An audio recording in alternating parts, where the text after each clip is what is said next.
Spirit Slovenija je pripravila zaključni kongres, da proslavimo 3-letno delo podjetij, ki so skupaj z nami stopila v proces trajnostne in krožne strateške transformacije. Zahvaljujemo se Ministrstvu za gospodarstvo, turizem in šport, da je zagotovilo sredstva iz načrta za okrevanje in odpornost. Zaradi tega smo podjetjem lahko omogočili strokovno in kvalitetno podporo, da prehodijo skupaj z nami to pot.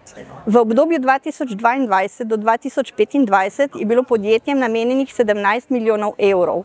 Podjetja so ta denar porabila za proces trajnostne strateške transformacije skupaj z dodeljenim ekspertom, v nadaljevanju pa tudi za financiranje projektov v smislu procesnih izboljšav za uresničevanje teh njihovih strategij. Spirit Slovenija bo tudi v prihodnje podjetjem na razpolago z različnimi informacijami za odkrivanje poslovnih priložnosti, kot tudi za odkrivanje virov financiranja za zelene investicije. Ideja ekspertov je bila, da iniciramo nek dolgotrajen proces.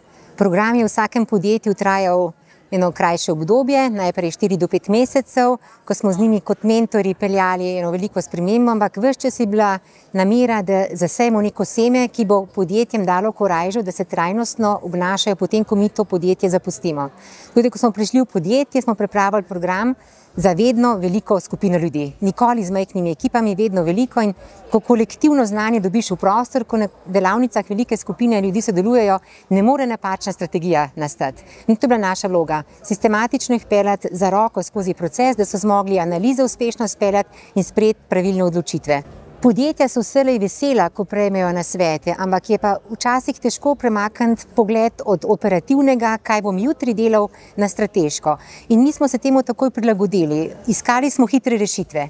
Kaj lahko že v roku tedna, meseca, 2 mesecev pomaga podjetjem bolje stroške obvladovati, hkrati pa dobro za naravo ali pa za sodelavca, za človeka.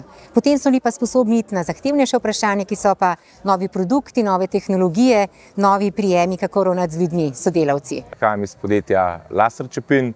Dejansko naše podjetje deluje v kovinski branži, tako da mi dejansko preoblikujemo pločevino, imamo več divizij, preoblikovanje pločevine, potem reskanje, oddelek reskanja in pa prašno lakiranje. Mi ponujemo lastno storitev našim strankam, vse je pač po naročilu. V programu trajnostne transformacije smo nekako pridobili nova znanja, predvsem strokovnjakov iz področja, predvsem tudi razvoja, ker mi še vseeno smo iz obrtniške ravni prišli na podjetniško raven in tukaj vmes smo nekako imeli neko vrzel, ki se pač reče razvoj.